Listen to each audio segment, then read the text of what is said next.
Hi, my name is Juliet Selgren, and this is my podcast, The Great Antidote. This podcast has been brought to you by the Center for Growth and Opportunity at Utah State University. To learn more, visit www.thecgo.org.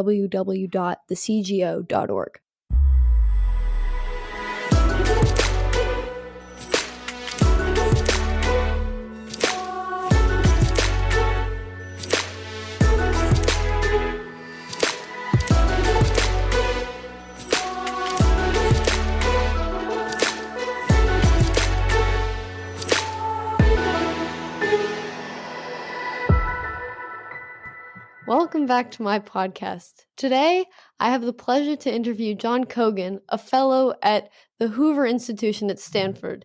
He is an expert in the study of fiscal and budgetary policy, and interestingly, on this podcast, we've never really covered government spending, which I always have been kind of not confused, but I always look at it and I'm like, why? Like, what? Why is it like that? So I'm excited to talk about it today. I feel like it's incredibly important, but it's somewhat overlooked on this podcast in general, everywhere. Even before the pandemic, the accumulation of spending and of the debt was spectacular.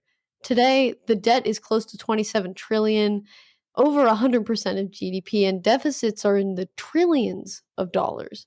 We're going to be talking about one reason why this happens, which is what he talks about in a book that he wrote called The High Cost of Good Intentions: A History of the U.S. Federal Entitlement Programs. Welcome. Well, thank you, Juliet. It's a pleasure to be on your podcast. Before we jump right into that, I want to ask you something I ask all my guests, which is, what is the most important thing that people my age or in my generation should know that we don't? Well, that's a mighty hefty question. And I don't pretend to know what should be uppermost in young individuals' minds. But I can tell you, for me, in my lifetime, the major lesson that I have learned is the importance of striving to achieve excellence. It is far more important in life to strive to achieve excellence, and that actually achieving a particular goal is far less important than the striving. And my thinking on this is that each of us has a gift. Each of us has a unique characteristic or set of characteristics that makes us special. And the rewards in life come from striving to find your unique gifts and to use them to achieve what is good for you, or to achieve what I call excellence.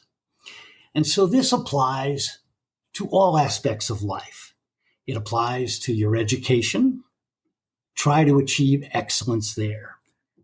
If you're in athletics, strive to achieve excellence. Raising a family, which will come down the road, strive to achieve excellence. And of course, in your career, try to achieve excellence. You will find that this effort or this journey is very important, and that the actual award that you might receive, reward that you might receive, promotion, winning some contest, that those are just icing on the cake, and that the real joy of life and the real satisfaction in life is coming through that striving to achieve excellence. So that's my thought for you. I like that. That reminds me a lot of Adam Smith's Loveliness and how he would talk about how we should strive to not only look lovely, but I don't remember the exact quote, but not only to look lovely, yes, it's look lovely, but to be loved also. No, it's the reverse, sorry. It's caught up in my brain. No, I think you're right. I think it is important to love, and it is important to be loved. And, if you think about actually winning a contest or winning a race or winning a football game or winning a volleyball match, that's a reward that somebody else is giving you in some sense, right? And the long years of striving and of preparation to get you to the point where you can win is really where the rewards are. That's what builds self satisfaction. That's what builds dignity and pride. And the moment that you win the award, of course, that's important. It's someone else conveying that you have succeeded, but that's an external conveyance. Internally, you're getting the pride and the self satisfaction from within yourself. I think it's important for everyone to think about, every individual, to reflect on themselves and to evaluate themselves based on their motivations and their values. Why did I do this? Why did I do that? What did I get out of this experience? How can I grow from this? I think it's really important, and I've tried to do it as I've grown up. I mean, I'm still really young and I haven't had that much to reflect on, but I'm trying. Let's get into your book. In my AP Gov class in 10th grade, I learned that there are two parts: the mandatory side, where entitlement programs live, and the discretionary side. The mandatory side is over 68% of the budget. It became a majority of the budget in 1991, growing from 30% of the budget in 1962. So, my first question to you is, what's the difference between entitlement programs and the rest of the programs in the federal budget? Well, entitlement programs usually convey a right to receive some assistance from the government based upon your demographic characteristics or your economic situation. And so certain programs like Social Security give individuals the right to receive a check from the United States government each month when they turn age 66. So that's a demographic requirement. Poverty programs, on the other hand, provide assistance to individuals because their income falls below some threshold that the government has established. And the person gets those benefits because of their economic circumstances. When a person becomes unemployed, they receive those benefits by right of law because their income has fallen. There's an important difference between the entitlement programs and the rest of the budget. So in the rest of the budget, Congress says we wish to build a road from Fresno, California to San Francisco. And they set aside a particular amount of money in advance for that program. So Congress knows how much it's going to spend in a year. Now, it may be the case that the project has overruns, and the contractor comes back to the government to say we need more money to finish the job. But the government controls the amount of money that it's going to spend in advance. With entitlements, it's not that way at all. The amount that the government ends up spending depends upon the number of people who come in to claim benefits and the amount that they are eligible to receive. And so if 40 million or 50 million people come in to claim Social Security benefits, and the benefits are about $1,500 a month, then the government will spend that amount of money. But if 60 million people show up, then the government will spend 20% more money. And so, in some sense, these entitlement programs violate sort of norms of budgeting, and they can quickly grow out of control. That is, it can become quickly the case that the amount that the government spends far exceeds the amount that they expected to spend. In fact, the amount that they spend is only known after the fact because they rarely know in advance how many people are going to end up qualifying under the rules that they have set. So they're very, very different programs. But when you think about entitlement programs, they are among the most sensitive of programs in our budget at the federal level. Think of programs like Medicare, Medicaid, Social Security, unemployment benefits, food stamps or supplemental nutrition assistance. Those programs are all entitlement programs. That is, individuals qualify based on their demographic and economic characteristics, and they have a right to receive that benefit based upon those characteristics. The only thing I could think of when you were talking about how they don't know until later how much is going to be spent on a specific program just because it depends on how many people are eligible in a given year or how many people are there or whatever, is the fact that no one would run their own personal budget that way, because that's just not a smart way to spend money. Imagine if you had a family that had 4, 5, 6 children, and they said to the children, well, listen, any of you can come in and ask for any amount of assistance up to $100 each month. And if you don't come in, that's fine. But if you do come in, that's also fine. That would be a terrible way to run the household budget, would it not? No, it definitely just would be so horrible. And I feel like that's just what is going on, which doesn't seem like logical or anything. Well, it is the reason, Juliet, that we have such a large national debt. The national debt arises from the fact that the federal government spends more each year than it takes in tax revenues. And the federal budget works like a bank account. You're spending money from the account, and you're bringing in money, let's say, from a job for your account. And if you spend more than what's in your bank account, then you'll have to go out and borrow. And that borrowing is the amount that we add each year to the national debt. And I have to say that these entitlements have been driving the debt upwards every year for the last 3 decades. We haven't balanced the budget since the late 1990s.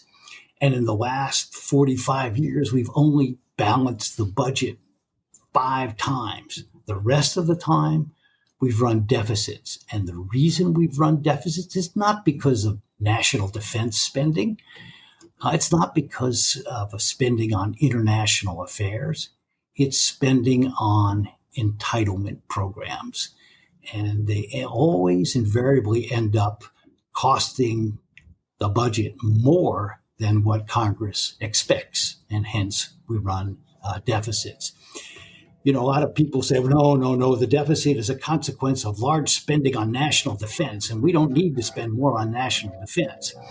Well, I won't try to answer the question of whether we should spend more on national defense or not, but I'll tell you this, only 1 out of every $6 of federal government spending is on defense.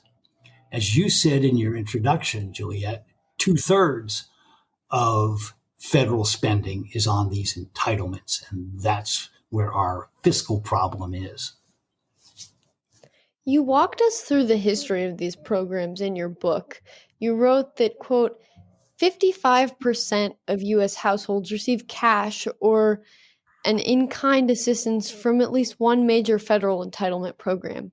The $2.4 trillion the federal government currently spends annually on entitlements equals $7,500 for every man, woman, or child living in the United States, end quote. These numbers are bigger now, and they get bigger by the day, as you said. But that's a striking number, $7,500 per person. Over half of Americans receive money from the federal government, hence from other Americans. So what do you think are the consequences of the dependency on entitlement benefits? Well, there's two consequences. But first, the statistics that you just cited have to be supplemented with a third that is drawn from those two, and that is less than half of all entitlement spending of that 2.4 trillion, which was a couple of years ago. Over half of that goes to people that are not in poverty to begin with, or less than half goes to individuals that are in poverty before the receipt of assistance. And so when you think about these programs, don't think about them as programs that are predominantly programs that assist the poor. Our entitlement system has grown into a huge monolith that provides checks to people that are far above the poverty line. I think it's somewhere around $600 to $700 billion of federal government entitlement assistance goes to individuals that are in the top 20% of the income distribution. That is the richest 20% of all households. And so if we're going to fix the problem, we want to keep that fact in mind, that we don't have to cut programs for the poor in order to fix our entitlement problem. But you asked about the consequences of this large expenditure. Well, there's two types of consequences. One is relating to individuals, and then one is relating more to the economy at large, and then its impact on individuals. So the first impact is directly on individuals. When we give individuals assistance, as deserving as they may be, the assistance carries with it a disincentive for one to improve themselves. In the case of welfare assistance, unfortunately, when people receive assistance, they are certainly better off. But welfare, in the way that we provide it, creates a disincentive for people to invest in themselves and for people to enter the workforce. When we give individuals a promise of Social Security and Medicare benefits, we create an incentive for those individuals to save less during their working years to prepare for their retirement years. And so these adverse incentive effects of entitlement programs have to be factored in when we consider the efficacy of these programs. They have a benefit, to be sure. We are helping millions of individuals. We're alleviating poverty in a very important way for them. But at the same time, we're creating disincentives for them to help themselves. The other consequence of entitlements comes through the large debt that we are accumulating. Today, the national debt exceeds our national income. We are in a territory already that represents a clear and present danger to our future fiscal health. Countries that have systematically run large deficits and have run up their debt have ultimately ended up with enormous economic problems, economic recessions, financial crises, and so forth. And if we continue on the road that we're on, we're going to end up seriously jeopardizing our economy to a severe set of economic recessions and downturns. You have to ask yourself, when government borrows, where does that money come from? And the answer is that it comes from people who would otherwise provide funds to investors. And so when the government borrows, it crowds out private investment.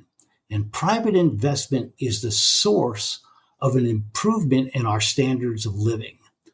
So when you ask what are the consequences of the large run-up in entitlement spending, one is that if it's financed by issuing debt, then we've faced the risk of less growth in the future, of large financial risk of recession, and generally lower standards of living.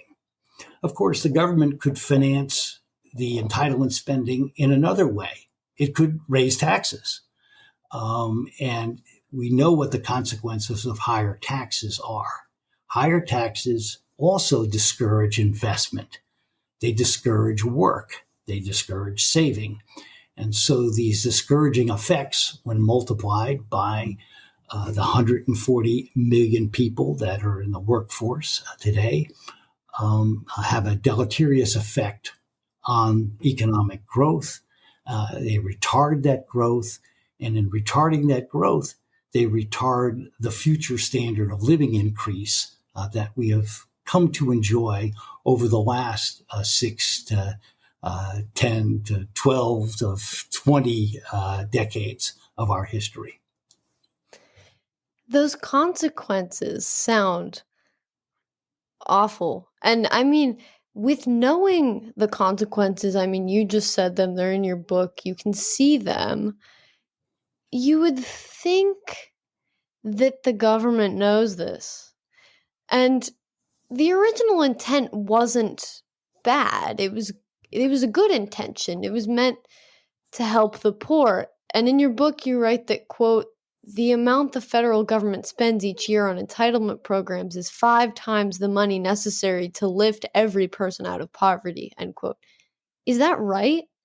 Where does the money go?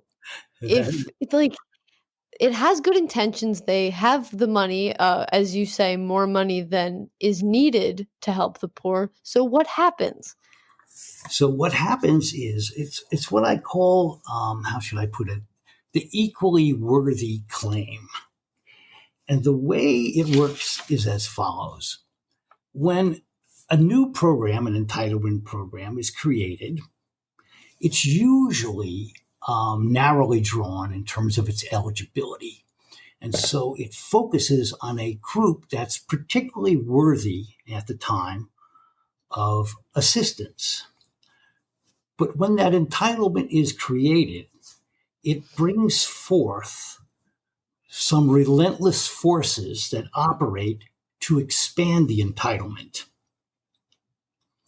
And so after an entitlement is first created, what you find is that individuals and interest groups that represent individuals that are just outside of the eligibility circle, or just have too much income, or just not quite the right demographic to qualify for assistance, those groups start clamoring to be included as beneficiaries in the entitlement program.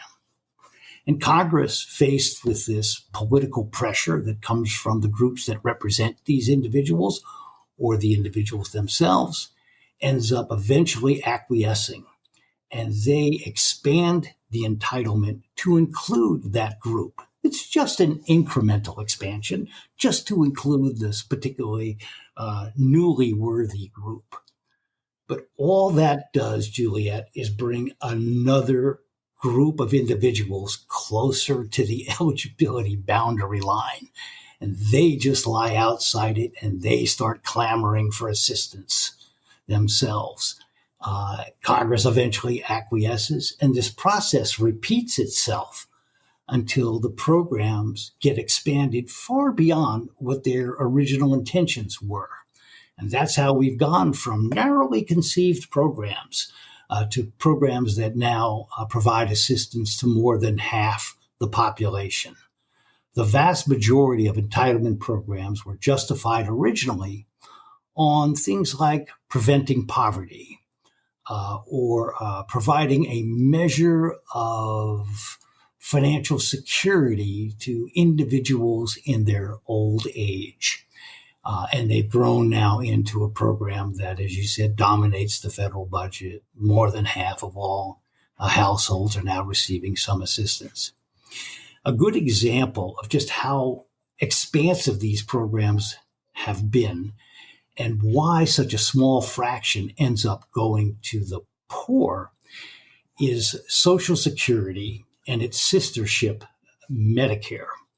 Those two programs provide assistance to senior citizens regardless of their income and to people who are disabled regardless of their income. The typical married couple who reaches retirement age this year will receive in Social Security and Medicare benefits over the remainder of their life benefits that have a cost of $1 million in present value terms.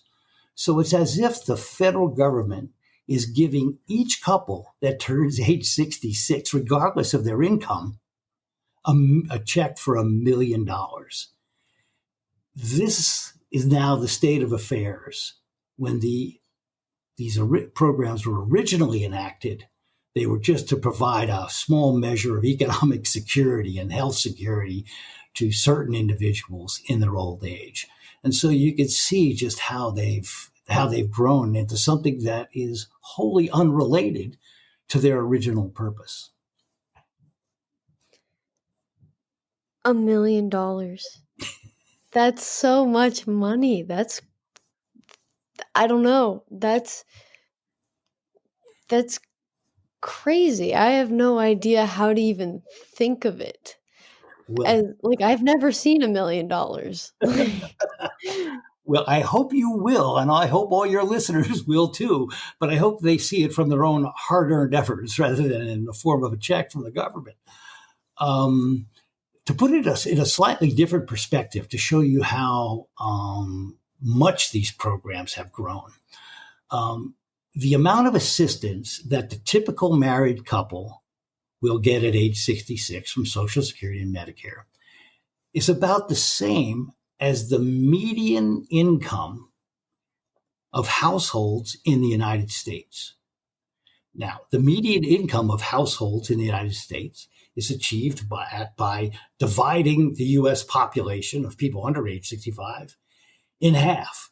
And the people that are below that median are the lower half of people, and the people that are in the upper half are the people above the median.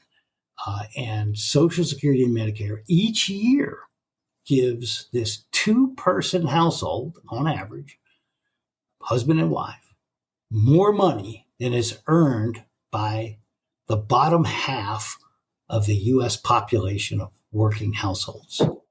Very generous program. Yeah, very, very generous. And I'm not quite sure how what I'm about to say relates. Well, I know it relates, but I don't know how it fits in, but this is kind of what this made me think about, so I'm going to go for it. In your book, you talk about some of the beneficiaries of the Revolutionary War Pension Program and of the Civil War Pension Program.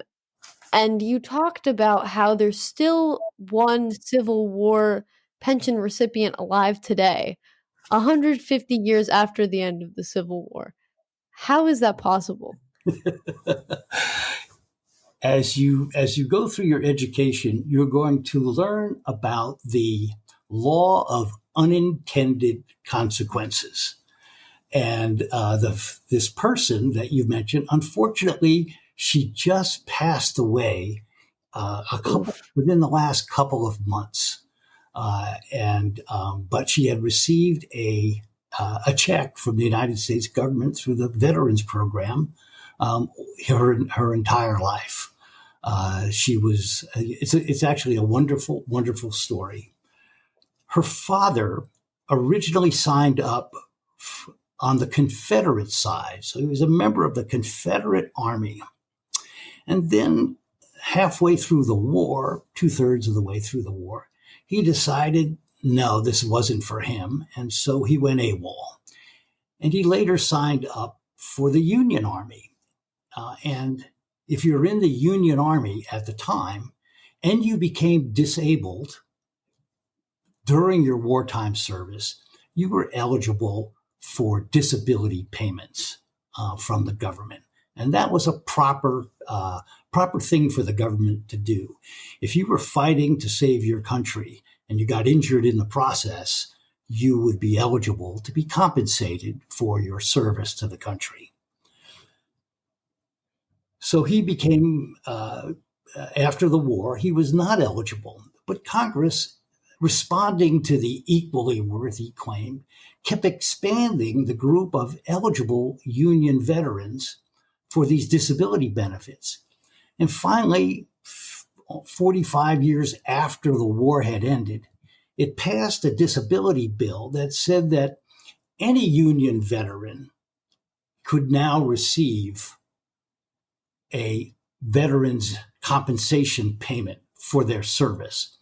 And so it had extended this narrow group of individuals to a very broad group of individuals. So anybody who served in the military, in the Union Army, Navy, became eligible to receive benefits. So he received benefits somewhere around the first part of the 20th century.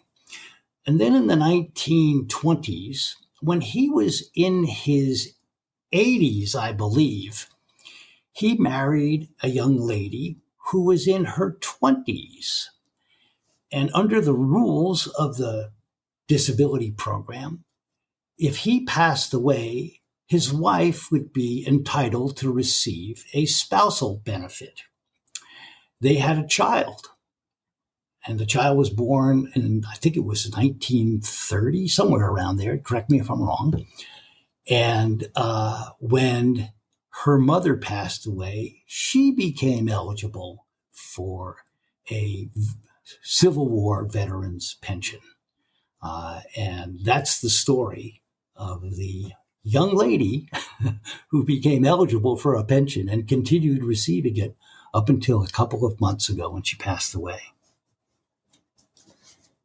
That is, I don't know. I feel like that is a perfect example, and I'm glad you included it in the book because it really puts it into perspective, especially, sadly, if she died a few months ago, but she was receiving Civil War pension benefits until a few months ago, which, I don't know, the amount that it grew, and the benefit was set to only affect a small group of people within that time period, and that time period just ended. And that kind of leads me to what I've also been thinking about, and also the next phase of the expansion of the entitlement spending that came with the New Deal, which is Social Security. Social Security, if I'm not wrong, was the first entitlement program with no time period. It just had one or like a few requirements, and that was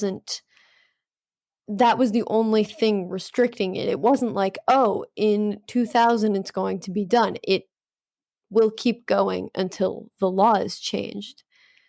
So can you kind of explain what the effects of that shift?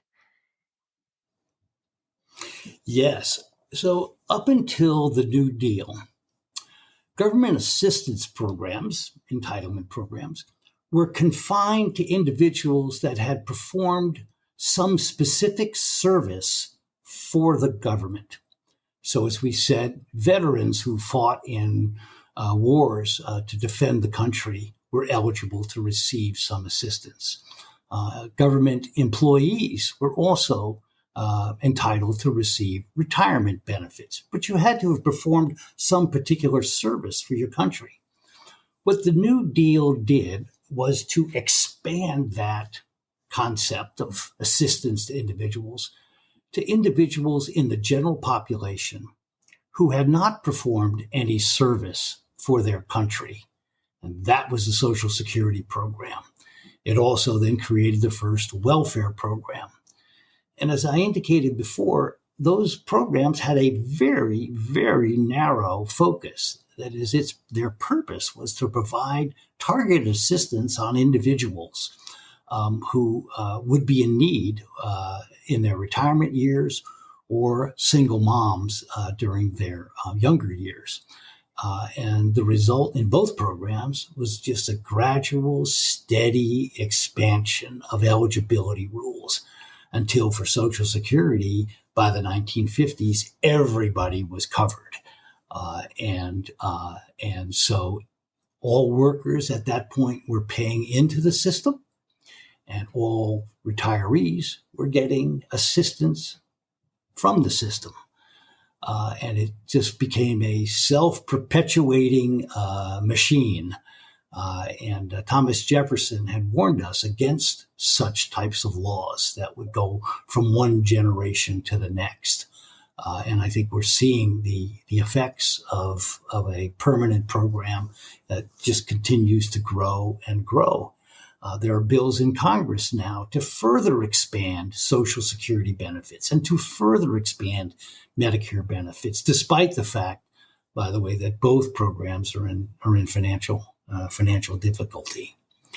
But the equally worthy claim is a phenomenon that explains why Social Security went from a very small targeted program to one that covers every senior and provides seniors, along with Medicare, benefits that are greater than the earnings of the average household or anybody below that average. The next phase in the expansion of entitlement programs happened in the 1960s with Lyndon Johnson's Great Society. During that period, Social Security was dramatically expanded, and then we saw the creation of government healthcare programs like Medicare and Medicaid. That was also the beginning of an era where federal government set out to fix poverty. Poverty had been traditionally more of a state issue, right? That's correct.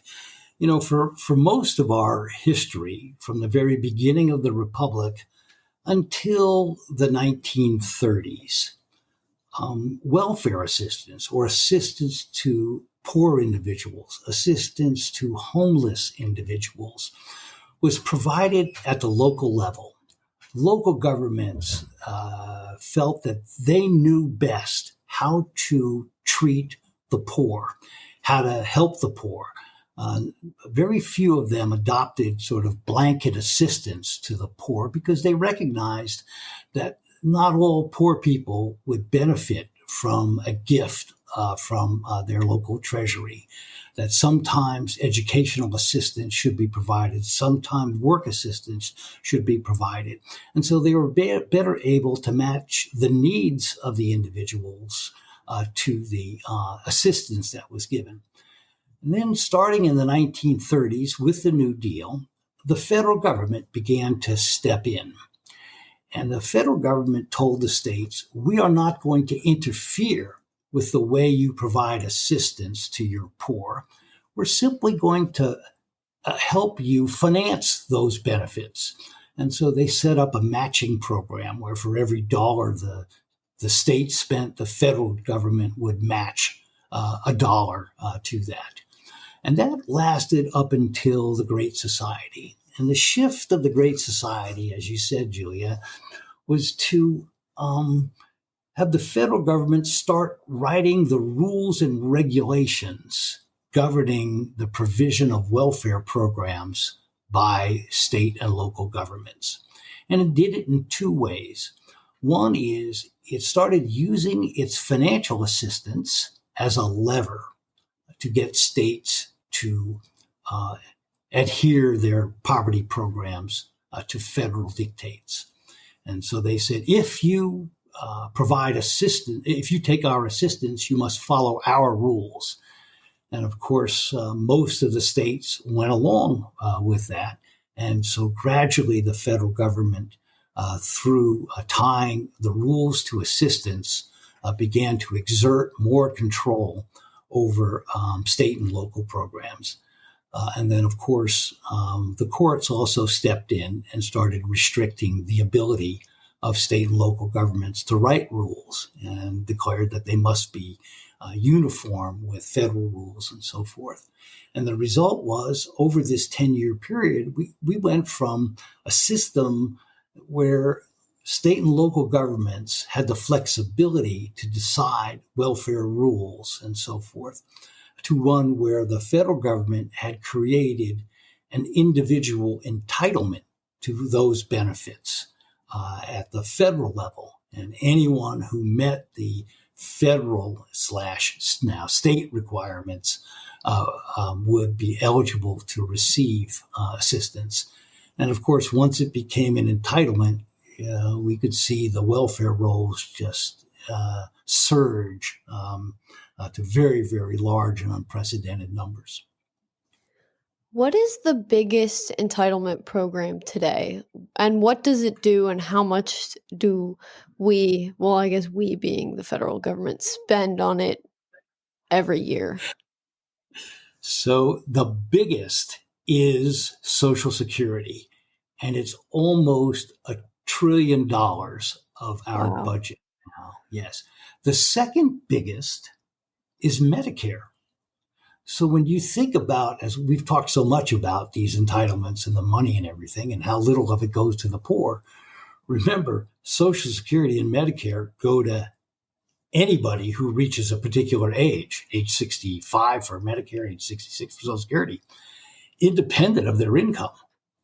And so that's why we say that such a small fraction of federal assistance goes to actually reducing poverty, because so much of it is through those two programs.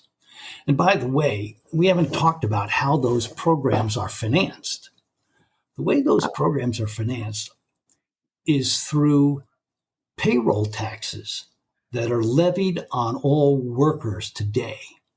So the payroll tax now is 15.2% on wages up to about, I think it's $130,000. And so it covers, that limit covers about 90% of all workers in the US economy. And so who's paying for the assistance that Medicare and Social Security recipients are getting? This large amount of money, the $1 million over their lifetime. It's working people, and they're paying 15% of every dollar that one earns in payroll taxes to finance those benefits. Now, you'll hear some people say, well, no, they really don't pay 15.2%. They only pay half of that, because nominally half is paid by the individual and nominally half is paid by the employer. But for the way an economy works is that half that is paid for nominally by the employer is actually paid by the employee through lower wages. And so the employer just lowers the worker's wages by 7.6% and pays that worker's Social Security benefits for them. And so when your audience thinks about Medicare and Social Security and how they're financed, they have to remember that the money that's going to pay these benefits that are not related to need at all are being paid for by families that are trying to, workers that are trying to raise their families, buy a house, pay a mortgage, finance their health insurance, all those things that go along with people in their 20s and 30s and 40s and 50s. That is a good thing to keep in mind. And I don't know, it makes me want to stop working altogether just in rebellion. I just want to quit my job just because I know that. And I know I won't, but there's a part of me that just has this want to do that. So, I mean, we've talked a lot about what these problems are and what causes these problems and who these things affect and everything. But how would we reform this? How would you go about reforming entitlement programs? Well, first thing I would tell your audience is get involved. In the early part of my life, I didn't spend much time thinking about public policy issues. But then in my early 30s, I did, and I became an official in the Reagan administration. I know that sounds like it was light years away. Most of your audience weren't even around when Ronald Reagan was president. But I learned the importance of trying to change the system from within, not through revolution, but to try to change it from within. Get involved and try to work to fix the system. Don't try to achieve results all at once overnight. It rarely happens. But think about how you might change the programs over a long period of time. But get involved, learn more about the programs that you want to change, and begin the process of changing them. And people tend to look down on American politics today, and I think with good reason. Our political leaders in Washington have not distinguished themselves with uplifting performances.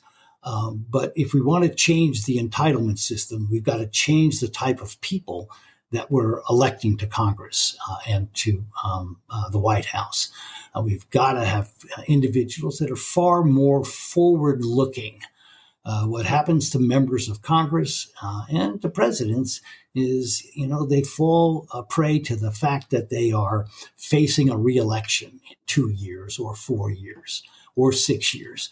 And that tends to make them short-sighted. The focus tends to be on the near term and the long-term consequences of their decisions. Well, that's outside their electoral horizon. So they discount it as rational human beings would. But as a consequence, what you get is the clamor for by interest groups for more assistance today tends to get a larger weight than the cost of that assistance down the road. And so we need to be electing officials that have far more of a long-term interest in the country's health and future than what we've been enacting, who we've been enacting in the last few decades. Finally, I want to ask you, what is one thing that you believed at one time in your life that you later changed your position on, and why? Well, I'm glad you limited it to one thing, because there are probably 5,000 things as I think back on my life and what I thought I knew compared to what I know now. And actually, Juliet, if you were to ask me that question 5 years from now, I'd probably have another 5,000 things that I would say that I thought I knew that I really don't really have changed my mind on. But let me go back to when I was in high school and early college. At that time, I didn't think a lot about public policy. Other things were much more important in my life, my friends, my activities, and so forth. So I didn't give a lot of thought to public policy issues. When I did, it was at a very surface level. And my views on policy issues were dominated by my heart. I was in high school and college when the Great Society got going. And it was a period of a significant amount of concern about the poor and the underclass. And the newspapers at the time, to the extent that I read them, opened up my eyes to the plight of the poor. And same thing with my fellow classmates.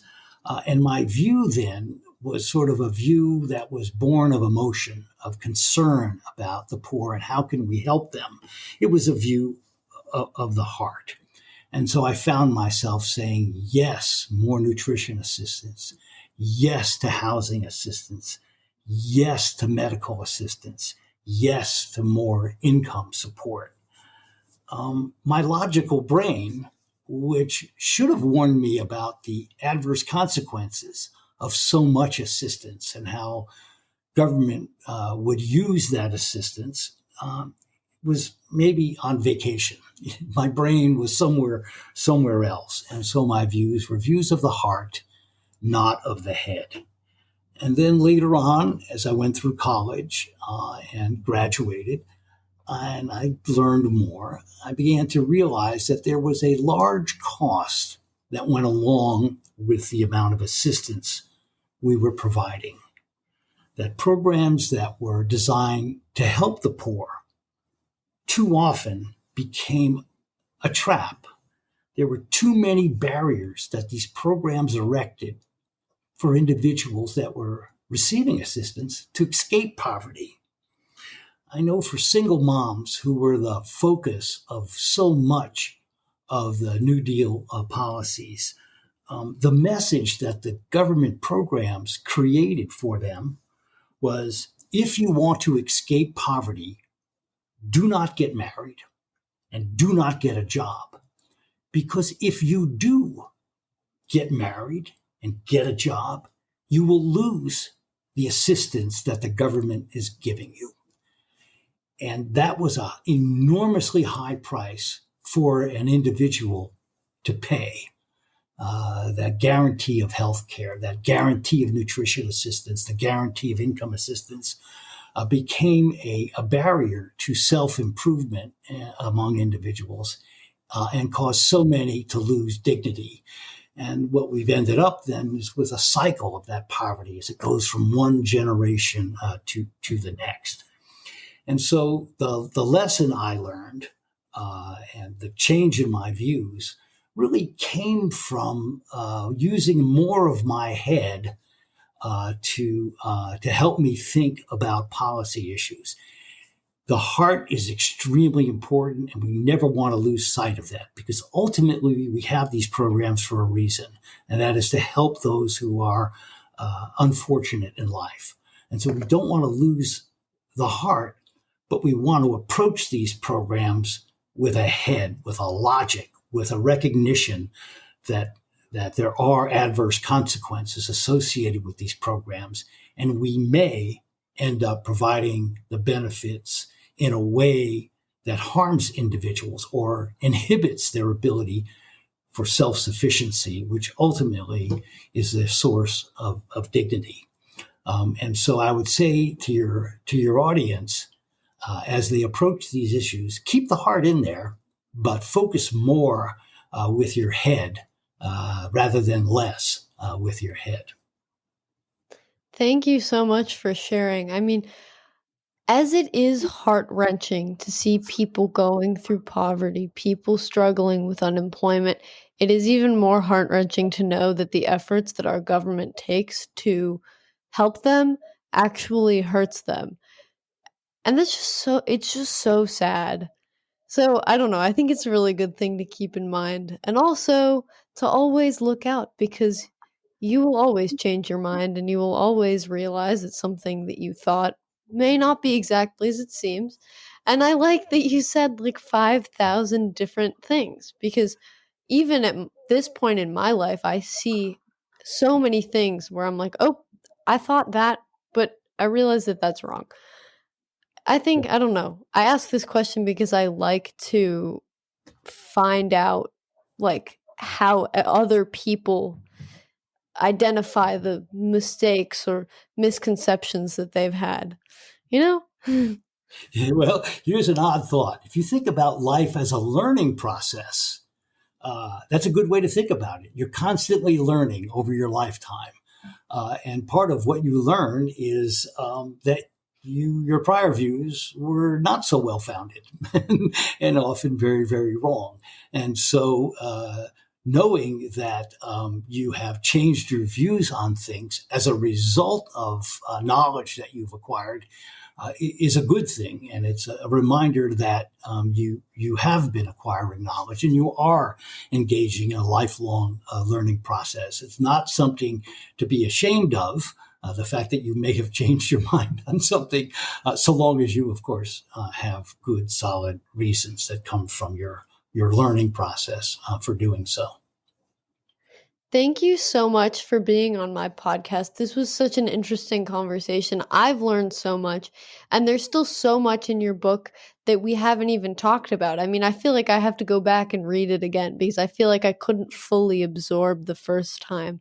And I highly recommend that all my listeners go and read it. It's very interesting, and you will definitely learn a lot. Thank you so much for being on this podcast. Well, thank you, Juliet. I've enjoyed it immensely. And I will be tuning in from here on out to listen to your podcast and your future guests. So thank you very much. Thank you. I'm honored.